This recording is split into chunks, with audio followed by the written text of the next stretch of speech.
Rank 1. Rank 1. I will be the only League of Legends player to be rank 1 in every single region. Remember this name.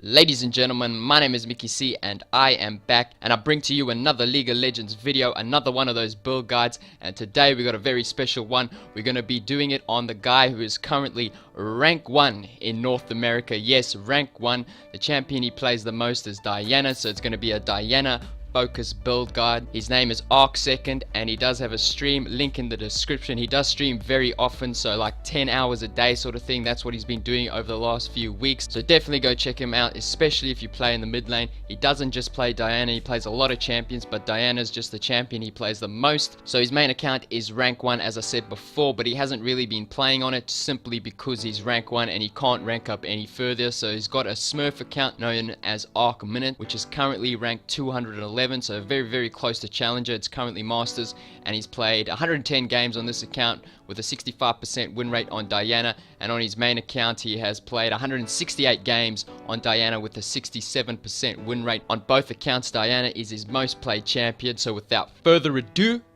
let's get into this build guide. So first things first, I've only seen him play Diana in the mid lane, at least in the last month. I haven't seen him play Diana in the jungle or in the top lane, so this is going to be a mid lane focus guide. So starting with the summoner spells, he only takes TP and Flash, and the reason for this is because Diana is fairly weak pre-6, so if you do make a mistake early on, you can then just TP back to lane and you will not miss out on too much CS. Then mid to late game, when your TP is up, you can then look to split push in the outer lanes, and Diana is actually not too bad at splitting, as she can 1v1 a number of champions, and if the enemy team sends the wrong champion to deal with her, which is very possible in solo queue, she can easily take advantage of this by picking up a kill and therefore creating more pressure. And this seems to be his playstyle from some of the games I watched. He would often look to go to the outer lanes and push them in, creating more pressure around the map. So now onto his runes and masteries, and we'll start with his mastery page. So he takes a pretty standard Diana mastery page, 12-18-0, with his keystone mastery being a Thunderlord's Decree. So this is a page that most Diana players would take, so you guys can just pause the video and copy it if you want to.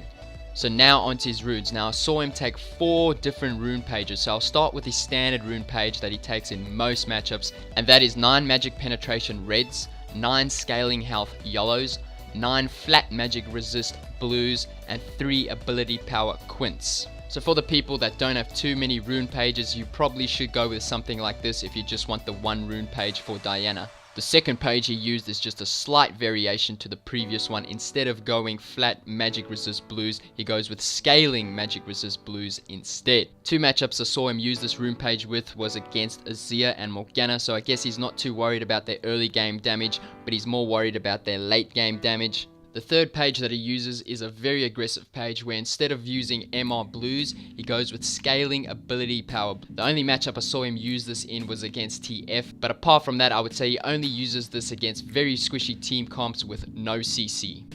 Finally, he uses this page against AD matchups, so magic penetration reds, flat armor yellows, scaling ability power blues, and then the 3 ability power quints. This would be against matchups such as Zed, Yasuo, Gangplank, Riven, to name a few. Now onto his item build. So his starting items would always be a Doran's ring and 2 pots and a yellow trinket. This is pretty standard on Diana, so nothing too special here.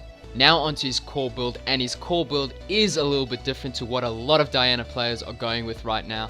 He would always look to rush a Rod of Ages first, which is interesting because most Diana players currently look to rush an Abyssal Scepter instead. He prefers the scaling item of Rod of Ages, which also provides mana and health. Next he would look to get a Nashor's Tooth, and then his boots would either be Boots of Lucidity for the CDR or Merc Treads if the enemy team has a lot of CC. He doesn't really go with any other boots apart from these. His core build is definitely late game focused, so early on he would be looking to farm up to get to these items as quick as possible.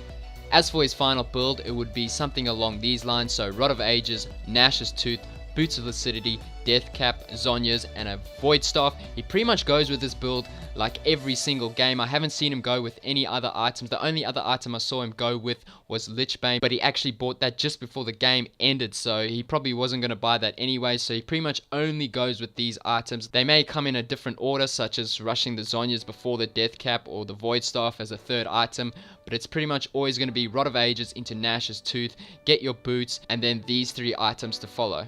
Finally, we'll talk about his skill order. So we would start with W, get 2 points in Q, and then E, and then you'll max Q first, W second, E third, and then obviously his ultimate whenever you can. So the biggest thing with this is he always starts with W instead of Q. So if you're one of those players that starts with Q, maybe try out starting with W instead and see how it goes for you. So ladies and gentlemen, this is going to be the end of the video. I just wanted to say thank you to all my subscribers. I've pretty much doubled in subscribers over the last few weeks, which is absolutely insane. Thank you so much. But anyway, I hope you guys enjoyed this video. If so, please leave a like, and as always, have a nice day.